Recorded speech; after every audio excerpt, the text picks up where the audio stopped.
All right. Hello, everybody. I hope you guys are doing well. This is the NBA Tournament Strategy Show, where we do a quick look back at yesterday's slate, see what went well, what might not have gone as well, and then we do a quick walkthrough of today's slate, talk through guys we like, guys that we might consider for leverage plays, guys that we might not like already. And then on the pre-lock show, which is at 5:30 p.m. Eastern time for VIP members only, we talked through the leverage plays, core plays, guys that I'm going to go under on, and actually showing what I'm doing in the domination station and go from there. So yeah, that was that. Let's look at yesterday's slate. It was a good one. It was a good slate. And before we even look at the 100K winning lineup, let's look at some of the awesome tournament wins we had yesterday. My guy Remy got second place on FanDuel. Congrats to you, man. Really nice line. We have Weeva took down a tournament as well. Congrats to you. Really nice line there.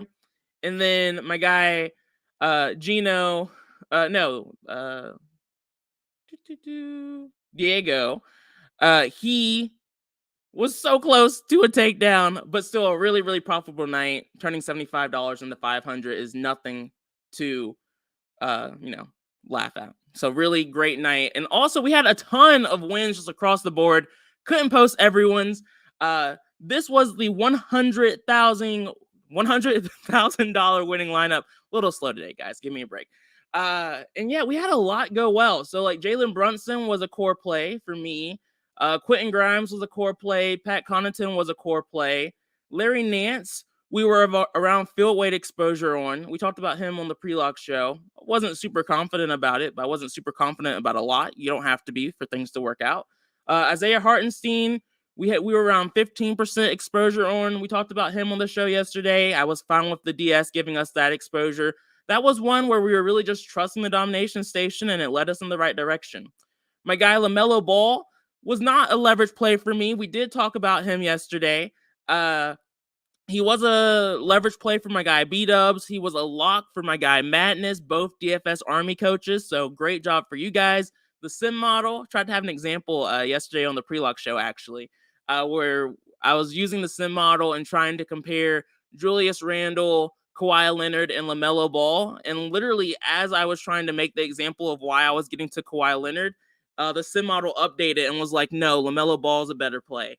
So you had to either listen to the coaches or the sim model or something, and you got on LaMelo Ball. Also, I know Bobby was on Ball too, and someone else who was commented that they were locking in LaMelo yesterday.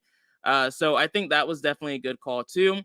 Herb Jones was a leverage play, or no, Herb Jones was a core play for me yesterday, and then Jokic was a leverage play for me yesterday. So pretty good day. Honestly, I'm just glad that the Julius Randle fade worked out. That was probably the thing I was the most nervous about. So I'm glad everything went well. So definitely a good slate. 5 cents. Good to see you. Smash the like button. Yeah, I don't do enough ads and stuff like that. So definitely do smash the like button. Don't forget to subscribe. We're always trying to grow here, so that helps a lot just because, it helps get the YouTube algorithm and all that stuff, push us a little bit forward to try to continue to grow. Bobby, yeah, shooting and smash night. I mean, everyone and their mom's going to be playing him now that the Pistons Wizards game is canceled due to weather. I guess the Wizards or Pistons are still stuck in Dallas.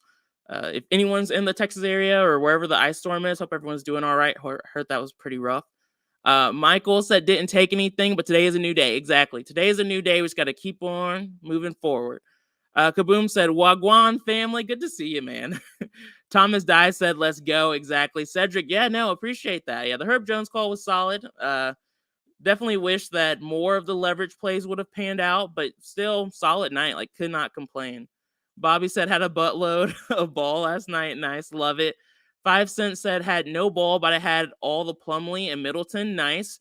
Plumlee was a really good call yesterday, man. He smashed. He didn't make the 100K winning lineup, but I'm sure there's some ways that you could have like even passed the winning lineup yesterday if we really had everything together. So nice call for sure. So like we said yesterday, in the past, today, a new day, let's focus on this one. Well, before one more, shout out to my guy Diego. Thank you for checking in, man. Awesome job last night. And yeah, congrats, man. That was freaking awesome. Let's keep it up. Diego, you've been on a really good winning streak lately, too, just in general. So it wasn't even just a one night thing for you. So first game, we have the Portland Trail Blazers against the Memphis Grizzlies. Let's see. Any injury news for this one? Trailblazers, they have Nurkic listed as probable. Josh Hart is listed as probable. Badgie is out. Winslow is still out. Nothing too crazy here.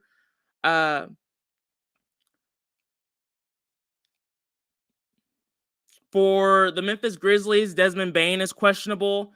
The long-awaited return of the one and only Danny Green is questionable, but he said on his podcast he'll be playing today. So I know everyone's been waiting for Danny Green to play again, said no one.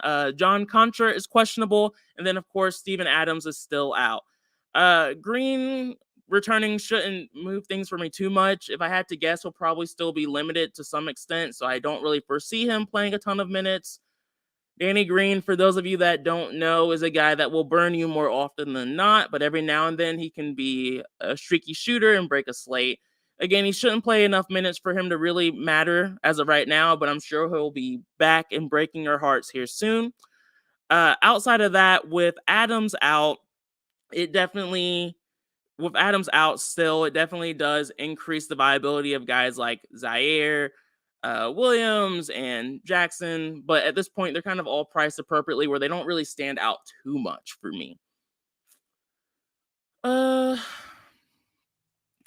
Damian Lillard is a guy that I typically like to have a lot of exposure to, or at least be over the field on. This isn't my favorite matchup for him, in all honesty. But again, if he's low owned, then there's a chance I'll take a shot on him here. I prefer Ja Morant at $200 cheaper. I always just like Ja's upside and like taking a bet on that. And if he's going to be low owned, then I can almost guarantee he'll be a leverage play for me today, but we'll see.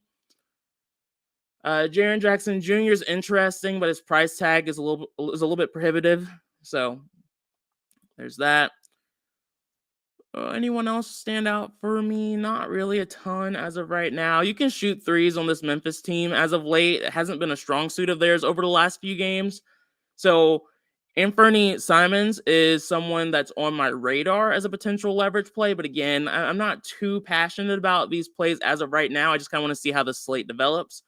Tyus Young has seen an increase with Bane out at 4,500. He's an okay value. Not someone I'm super excited about, but he's on my radar. Eubanks is always a better play when Nurkic is out, but he's had some ceiling performances as of late. Ideally, we have better value on this slate, but if the slate started right now, these are guys that I would be open to considering. B-Dub said Diego always crushing in the mini. Yeah, he's been on a nice little run here.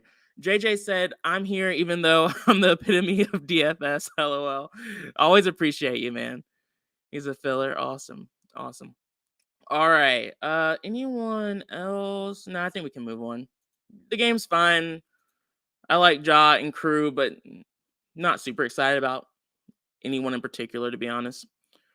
Next up, we have the Orlando Magic against the 76ers. Let's see. Injury news.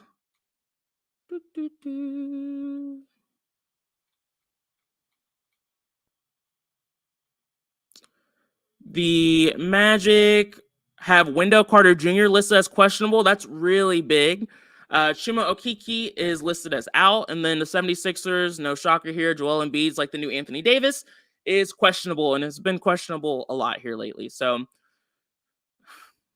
I guess it's worth talking about. If he misses, we know to play James Harden, Tobias Harris, Maxey pretty easily here.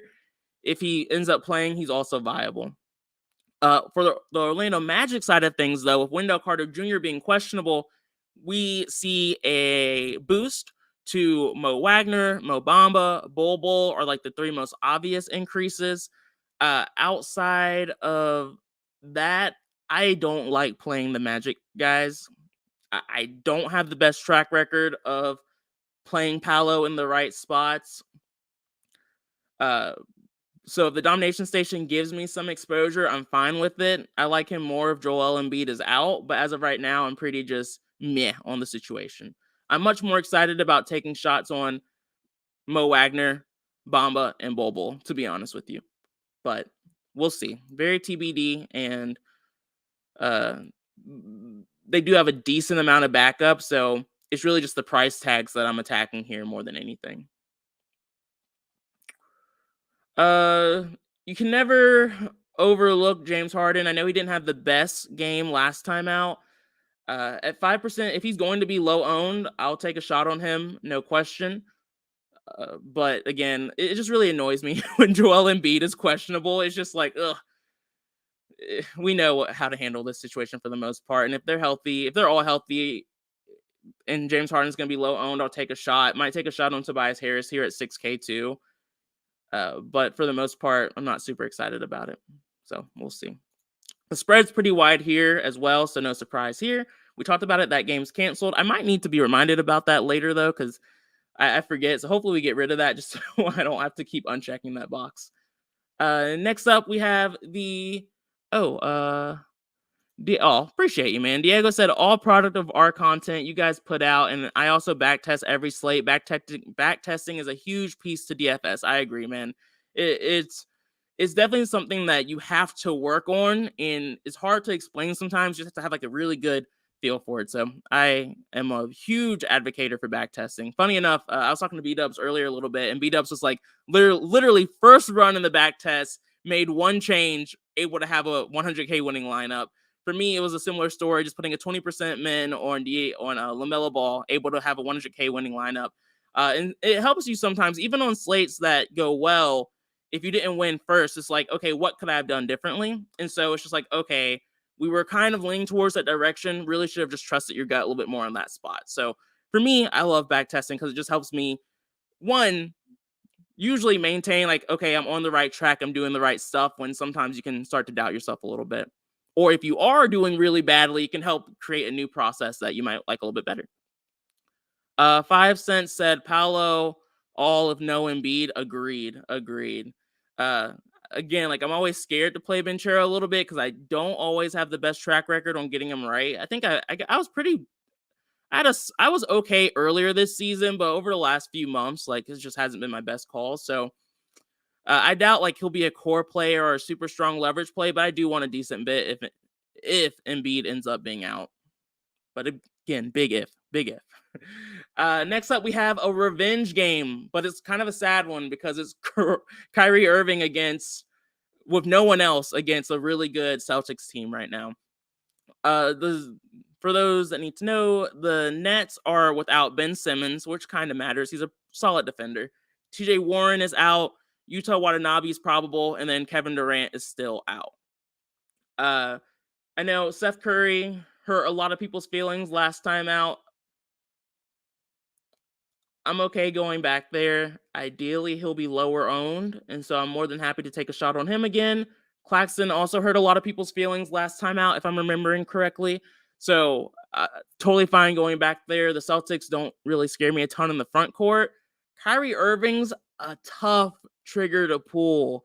If this game stays close, I think he probably does make the Nuts lineup, but it's going to be very, very, very hard for this game to stay close.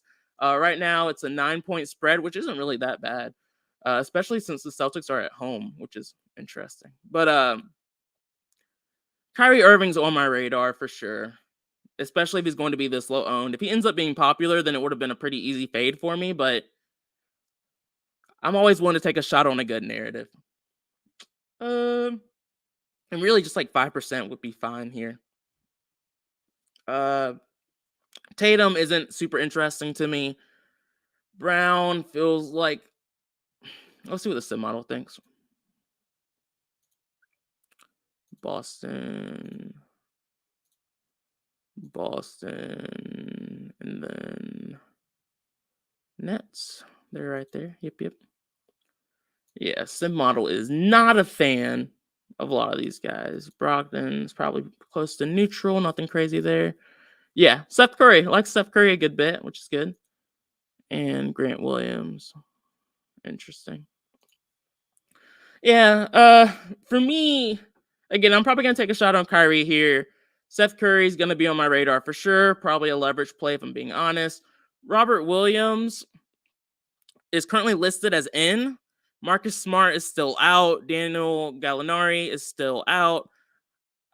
With Robert Williams in, I think that's definitely an interesting play. Assuming he gets his normal run of minutes, he's gonna be a decent value here in my mind. We'll see if ownership changes or adjust on him as we get closer to lock, but I'm interested in seeing where ownership falls on him because I think he could be interesting here. Is that it? As of right now, I know Sharp had a really good game last time out, so if you want to go back to that, you can. I'm probably not going to chase it. Brogdon's interesting as well. He sees an increase in usage with Marcus Smart out, but again, the matchup's just not fantastic, especially with the potential of a blowout. A game that I'm interested in, but probably a game that's relatively safe to avoid, if I'm being honest. 5 Cent said Al Horford. No worries, man. No worries. Next up, we have the Warriors against the Timberwolves. The Warriors, again, are pretty healthy. Andre Iguodala is currently listed as out. Minnesota Timberwolves, they have Rudy Gobert listed as questionable. Taurean Prince is listed as questionable. Cat is still out. McLaughlin is still out. This is another interesting game. I know we were on the Steph Curry train last time as a leverage play, and that panned out. Anthony Edwards' play worked out pretty well, too. You can attack this Golden State Warriors team, and so I'm okay with going back to Anthony Edwards, but I still don't love the spot. Rudy Gobert, I do like a lot if he ends up playing, but again, that's a big if. We know that if he's out, we can go back to the backup centers for the Timberwolves, and so of course would strongly prefer for him to be out so we can go back and play some, so we can have some cheap value. But if he's in, I'll play him. If he's not, then pivot to his backups. No one else is standing out too much for me. The sim model likes a lot of these Warriors. It likes Stephen Curry a good bit. It likes Klay Thompson again, and it likes Jordan Poole, all of which are viable, but I doubt I'm going to go over on these guys unless the ownership on Poole and Curry really do stay this low. This is another revenge game for Andrew Wiggins, one that's forgotten about sometimes. In a 5,900, I'm considering taking a shot here. I kind of like it. Again, narratives, some people hate them, some people love them. For me, it depends on the narrative. Andrew Wiggins, he has averaged 20 and a half points with a 23.1% usage rate in the last few games against his old team. And so that's not super flashy, but at 5,900, that's not a bad performance. And so if he can keep up that average, like it makes him viable for me on a slate like this. So some guys who are on my radar, but again, like no one's really standing out too much as of right now for me. It looks like Jalen Noel's really popping as of right now. I mean, at 3,300, not the worst thing in the world, but I'll need to dig into that a little bit more before I have like a firm opinion on it. Thomas said D'Lo. D'Lo, he's definitely viable. Again, like I really don't think you can go wrong attacking some of these teams. And for me, those teams usually include the Hornets, Warriors, Spurs, Rockets. And so D'Angelo Russell is definitely up there. But if his ownership stays around this like low teens area, I'll probably just be okay with matching the field and not trying to get a ton of leverage. If as I'm doing research throughout the day, something starts to pop out to me, then I'll change that. But as of right now, just not super excited about it.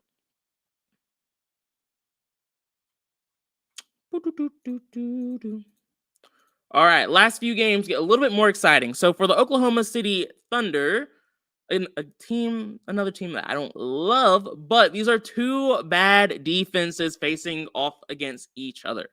So we have the Thunder, who as of right now have Jeremiah Robinson Earl still listed as out. Lou Dort is out. Apparently no timetable for his injury, which is sad. Poku is still out. And then, of course, Chet is still out.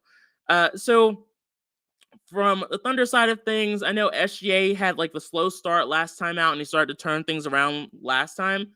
SGA, I can almost guarantee will more than likely be a leverage play for me, especially if his ownership stays around 10%. I like the matchup, like the play, and I like his upside. Just like last time, I think you can make a similar case for Josh Giddey. Up to personal preference. If I have some Giddey, I'm totally fine with that. Not trying to avoid him. I just prefer SGA. Again, Shugin's going to be a super chalk play today. I don't think he's bad.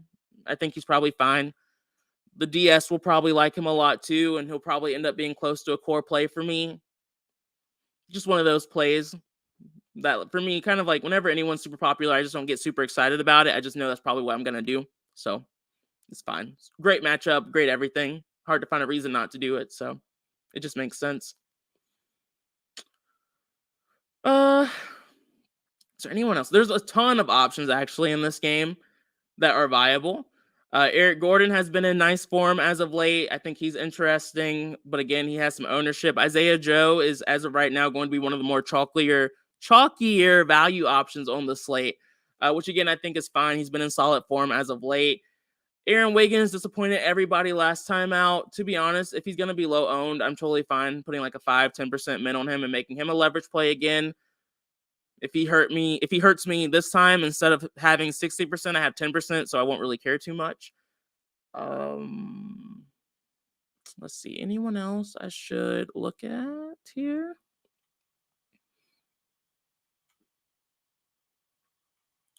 I think those are the main guys. I mean, we could just name everyone else here because, again, these are two bad defenses facing off each other. So I do think you can make a case for a lot of these guys. But ultimately, the guys I've mentioned are probably the guys that I'll have the most exposure to. 5 Cent said Giddey bounce back. That would not surprise me at all, man. Oh, Kenny G said, what's good? Good to see you, man. Life's good. Cannot complain about a thing. All right, moving on. Really, guys, this slate for me, is going to be about balancing my lines with the guys I like and trying to limit the guys I don't like. And what I mean by that, and you'll see it on the pre-lock show, as long as things stay the same, is that I have a pretty good group of guys that we kind of talked about loosely on the show already that I like decently, the Domination Station likes, and then I'm just going to try to limit the exposure to the guys that I'm not as high on, which we'll talk about on the pre-lock show, and then we'll have like our 6 to 10 leverage plays that will increase our exposure to. So really not a slate where I feel like I'm gonna have to get too different or wild. I just feel like I just need to keep the approach and not do anything too crazy, because ownership as of right now looks like it's pretty spread out, and I feel like I have a decent idea of who I want and who I don't want. So I'm just not trying to overthink things too much. Ao said, you liking balanced builds or stars and scrubs? So Ao, I'm a GPP player. Like I make multiple lines. I'm not really a hand builder too often. I can hand build. It's just not my favorite thing to do anymore. But more than not, I'm a stars and scrubs guy. Almost always. But balanced builds are fine. Have nothing against them. For next up, we have the Sacramento Kings against the San Antonio Spurs. So the Spurs right now are an awful defense. We can attack this team whenever we want to, however you want to, and I would say it's fine. If you want to play any of the Kings starters, I'd be like, yeah, fine, worth the risk. Sadly, I'm not the only person thinking that. This team has a decent amount of ownership on it. The Kings are completely healthy. They have absolutely no one on the injury report as of right now. I don't know if that will stay the case, but that's the way it is for now. The Spurs have Josh Richardson listed as probable. Romeo Langford is listed as questionable. And then Devin Vassell is out, of course. When it comes to the Kings, you're seeing Sabonis and Fox already have some decent ownership on them. So unfortunately, I doubt there'll be a leverage play for me, or at least like a forced leverage play. We'll probably have natural leverage to them, ideally. I definitely want exposure to both. Of course, I prefer Fox over Sabonis if I had to choose one, but I want exposure to both. Kevin Huerter at 5,300 is going to be pretty chalky today. That's not super surprising. Keegan Murray, super inconsistent, low usage guy, low points per minute guy. I'm okay getting some exposure to him here today, especially if he's going to be one of the lowest owned Kings. He doesn't have ceiling performances often, but I'm willing to take shots on the guy who's going overlooked in a great matchup more often than not. And then Harrison Barnes, similar story to Kevin Huerter, in a fantastic spot, fantastic matchup, is going to be chalky today. All of that makes sense to me. I don't disagree with where ownership's falling on these guys. Now, on the other side of this game, when it comes to playing Spurs, I don't love playing Spurs these days. I understand they're going to have exposure naturally because people like to stack and force stacks.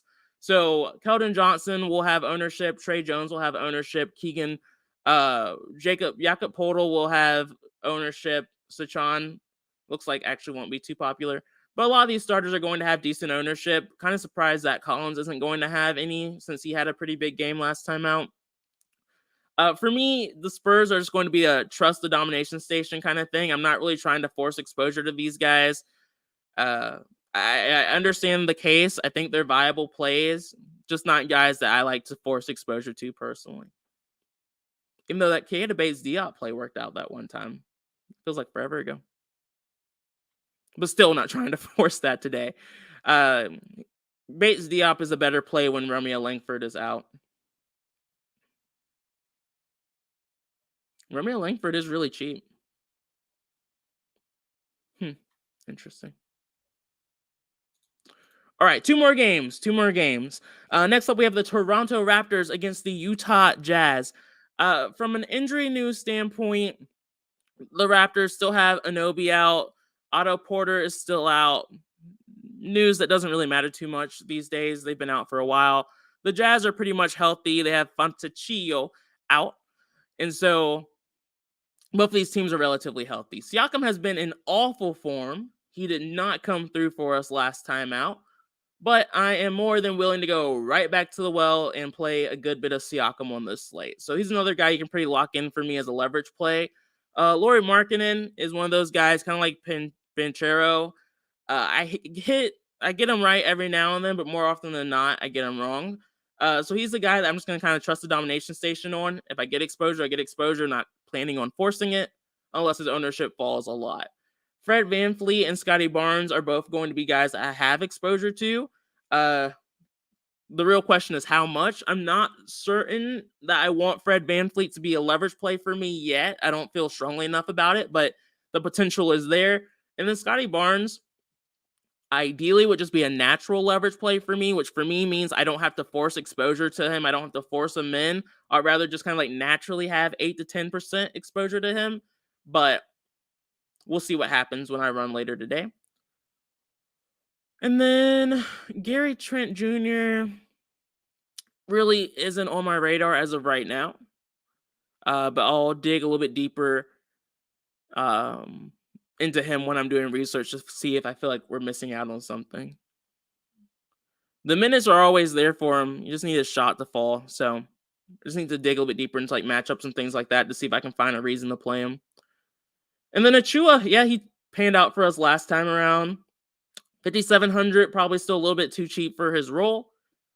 This is going to burn us at some point, so I'm just kind of prepared for that, but hopefully that day is not today. Walker Kessler, just more of a GPP play with Kelly O back. And then Chris Boucher. I'm interested in Chris, and I'm interested in Jarrett Vanderbilt. To what extent, I'm not certain. Vanderbilt is almost always a leverage play for me when he's below 10%. So 15 to 20% doesn't feel crazy as of right now, but we'll see what news breaks. But he's on my radar. And then probably around field weight on Chris. All right, moving on. Oh, there's some comments. Let's see. AO said, Portal is interesting at 5,500 on DK, but I never like playing him. Same.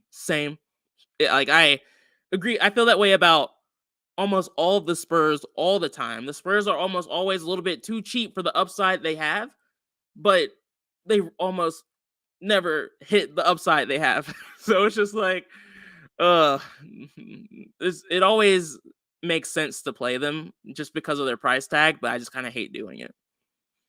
AO said, I like Fred VanVleet in this spot. He's only 8,100 on DK. Nice price. I think he smashes tonight. Agreed. I like him too, man. I like him too. Moving on, we have the last game on the slate. Almost done here. Running a little bit over time. We have the Atlanta Hawks against the Phoenix Suns. From an injury news standpoint, Trae Young is probable, so that's good. Looks like he'll play. This team's pretty healthy if he plays. The Phoenix Suns, of course, Guy Devin Booker's still out, Campaign's still out, Landry Shamet is still out. I'm going to just now seeing this ownership on Chris Paul and DeAndre Ayton. That sucks.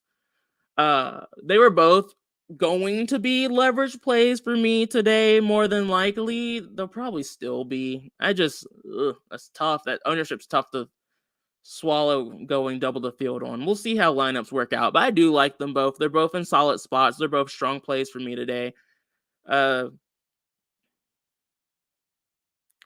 Johnson's looking like a solid value option. I'll need to dig deeper into that. I could pivot off and go Cam Johnson. Maybe even get a little bit of Torrey Craig, but we'll see. Just a little bit bummed by that ownership. I hope it changes. 5 Cent said, doesn't seem like there's a lot of injury news we're waiting for. Yeah, it's one of those weird slates where there's not really a ton. I mean, I think the biggest news is really in the earlier games with Joel Embiid, Rudy Gobert, and Wendell Carter Jr., the bigs, the bigs are really the news we're waiting for now, which is interesting. And then, of course, every time we feel like there's no injury news, every now and then we get a random out. So always have to be prepared for that. 5 Cent said Okogie night. Yeah, I don't, off the top right away, I didn't hate that idea. Yeah. I don't know if I'll be doing it, but we'll see. I need to dig a little bit deeper into it, to be honest with you. But on the Hawks side of things, like the Suns, I like the Suns, if you guys can't tell. I like Chris Paul. I like DeAndre Ayton. I like potentially Cam Johnson taking a shot on Craig. We'll see. But I like the Suns in general in this spot. The Hawks I'm struggling with. The ownership makes me want to go over on them and make them a leverage play. But I just hate playing these guys when they're all healthy. So I'm more than likely just going to pass. I don't like attacking the Suns front court. So yeah, more than likely going to pass, but I do want to dig a little bit deeper into it and see if we're missing anything there. But yeah, guys, that's the slate as a whole. Great night last night. Moving on to today's slate. It's going to be an interesting one. Ideally, we would get some of this injury news early so we can really plan out what we're doing and we're ready to go on the pre-lock show. But if not, if the slate stays exactly the way it is now, it's going to be, in a way, a little similar to yesterday where there's going to be some risky leverage play, or some risky value plays we have to take some chances on. And then just like yesterday, there's going to be some pivots we can try to attack as well. So thank you all for watching. Don't forget to like and subscribe. Appreciate all the support per always. And I hope you guys have a great rest of your day. Have a good one. Peace out.